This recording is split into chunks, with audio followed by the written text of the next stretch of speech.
So I had alluded to in the last video that this was going to be about mortgages and rent and the banking industry and whoever's driving up our rental properties, right?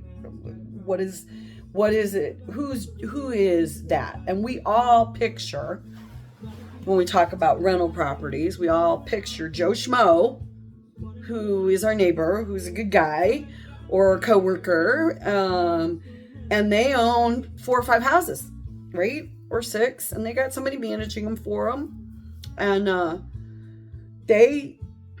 they're just doing this because they want an extra income and they want to have a steady income, and they're only accumulating homes to do that. And I have a former coworker that's like this, and he tried to explain it to me, and I did some research into it, and I personally was like, no, not my thing, definitely not me. And that's who I immediately think of when somebody starts talking about a guy who owns some homes and is renting them out, right? Not who you think of. But he's not going to drive up the rents. I mean, he's going to try and pay off the house, and yeah, he's going to have probably a higher rental cost on the house than what it would cost to buy one. And that's why we all think rental properties are so much more expensive, right? Makes sense? So imagine my shock to find out, no. It's corporate America. What? So REITs, they're a special type of corporation. They don't have to be a corporation, but they almost certainly are, at bare minimum, an LLC. And a lot of them are traded on the stock market now. So no, corporate America. What does an REIT say? An REIT is a real estate investment trust. REIT. Now, when these were first created, they weren't always legal. They were created in 1960 by Eisenhower on his way out. They were kind of intended for like major cities where apartment buildings, needed to be built and things like that. And they were intended also as a way of passing through, basically. 75% of the profits of this just passed through to the trust members. Okay? This is required by law, as a matter of fact. The income has to pass through to the owners or members of the trust, i.e. stockholders in the case of corporate REITs. They get a huge tax break compared to corporate America. And you guys have already heard me bitch about how corporate America pays less tax than most of us. Almost all of you watching this. Absolutely. I don't care if you're only paying like 15%. They are paying less than you. And these REITs, they pay even less than corporate America does as far as corporate taxes. What? It's because it's supposed to be a pass-through thing, right? It's supposed to be like individual owned, that picture that we all get in our mind of the guy, the neighbor that owns a couple of houses. So imagine my surprise as I did the research for this to find out that less than 7% of Americans own more than 3 homes. Less than 7%. I was shocked too. So who is this guy, right? Okay, my neighbor, my coworkers that own a couple of houses or half a dozen or even almost a dozen, they are LLC. They do not count as an REIT because they're one guy. One guy. I'm sure that there's some way that they can be identified as REITs and benefit tax-wise. But I already know this because my buddy was explaining it to me, and I just was like, well, this is just too complicated for me. I'm done. This is just not my thing. I know some of you are shocked. You think I'm a know-it-all. But no, actually, there's just some things I have no interest in. And apparently, owning real estate and having to figure out how to manage it and understand it is not what I wanted to do. So, I was shocked to find out that somewhere estimates are 40 to 60% of all private owned home rental property homes now are owned by REITs. And I did mention that some of these are traded on the stock market now. Not just little stock market like SEC stock market, New York Stock Exchange, NASDAQ stock market. More concerning is that since 1986, they basically don't have to follow any type of rules to keep them from breaking the law. They used to be required to use a third-party management company. Now they can have a subsidiary do that for them and then whoosh through the profits to the REIT and pay less tax than the management company should have to. Borderline legal, borderline illegal. It's a murky area if they are doing that, but it's still possible. So imagine how shocked I was to find out that these REITs can actually reduce their tax burden and still make money by leaving homes empty. The ones that sit near you, me, and everybody. See, we all picture when a squatter goes into a home, it's my buddy, it's my neighbor. They own a couple houses. They're squatting in my house. They're squatting in your house. We don't picture a corporation owning the house and leaving it empty for months and months on end. Or even, in some of the instances that I found, for over 2 years, nobody even comes by. So when the neighbors see somebody move in, they're relieved, right? Somebody's finally moved into that house. Thank God. It's starting to look really bad for the neighborhood. Oh no. This is why the REITs don't know that they're even being squatted on. One in New York was being squatted on for over 8 months.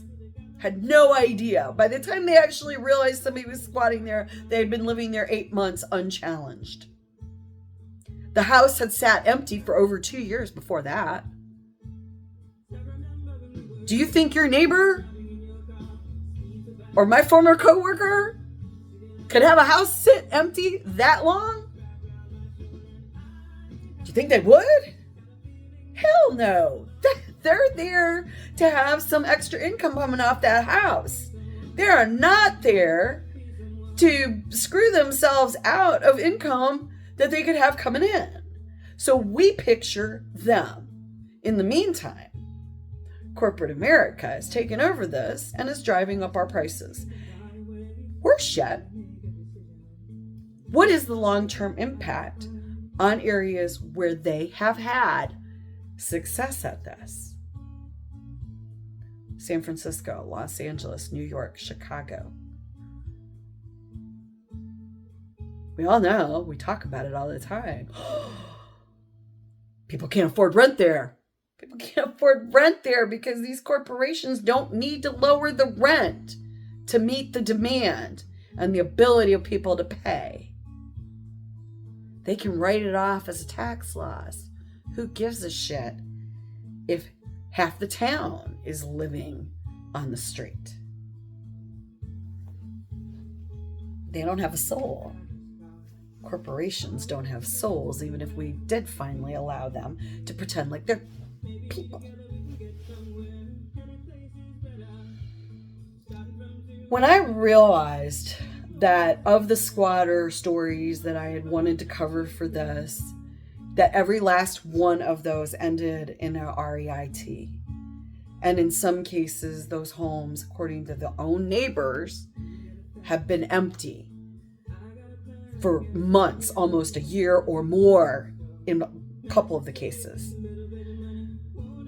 You and I can't do that. Corporate America does that. We need to end REITs. I don't give a shit. The idea was for large apartment complexes where these companies could keep rents reasonable. So those people that were renting an apartment could eventually save enough money to put down on a down payment on a home. My buddy, once he pays off those homes, you think that he's going to overprice them out of the range of people that can rent in that area?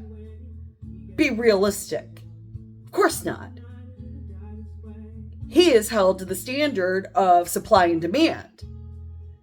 Corporate America, where the Joe Schmo is living in Chicago and all the houses that they own, over 200 of them sitting in Houston, Texas, do you think he gives a shit? Of course not. It's just a number to him. It's not your neighborhood. It's not his neighborhood. It's not anybody's neighborhood in his mind. It's just a picture and a number. Is that how you want to look around your neighborhood? REITs are a huge problem for this country right now. They are making the housing prices untangible. They are making it impossible for people to find places to live at a reasonable rate. They're driving up those apartment prices because guess what? They own the apartment buildings too and the apartment complexes. Their goal is that you don't own your house ever again. They can't make money from home ownership. They make money off of homeless people not being able to afford to live there because they can write it off. And that just means they pocket more because on paper, they look like they lost money. You and I can't own that many homes to look like that. They can't. And they are. And they are creating a huge problem in this country. Houston, Texas did an expose that proved it. We need to stop blaming the homeless. A lot of them have jobs they just can't get. $2,000 for first month rent, $2,000 for last month's rent, and $2,000 to $4,000 for a deposit. And I'm sorry, some of you that are engineers like me, take a long look at your paycheck. Could you? Could your kids?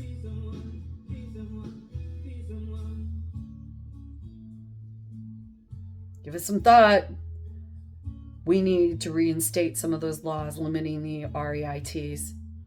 And we need to make it again where they're not investing in private homes. We need to make it illegal.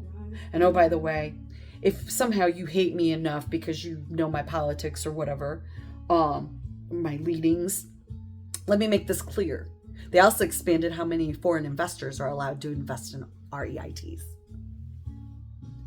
and lower their tax bracket legally and take all that money out of our country.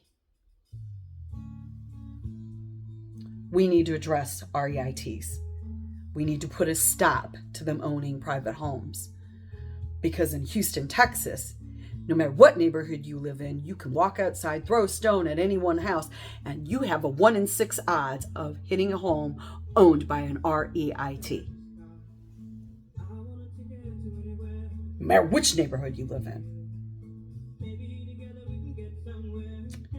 The rest of us, is that what we want? I know I don't. I want to know my neighbors. I know what they all look like. I know the rental properties. I know when people move in and out of them. Don't you want to be secure in that? Or do you want REITs owning the house so that you don't even know when they're going to ever rent it out? It's just sitting empty for 2 years at a time. Because they need to get that, maximize that tax break. Think about it. Peace.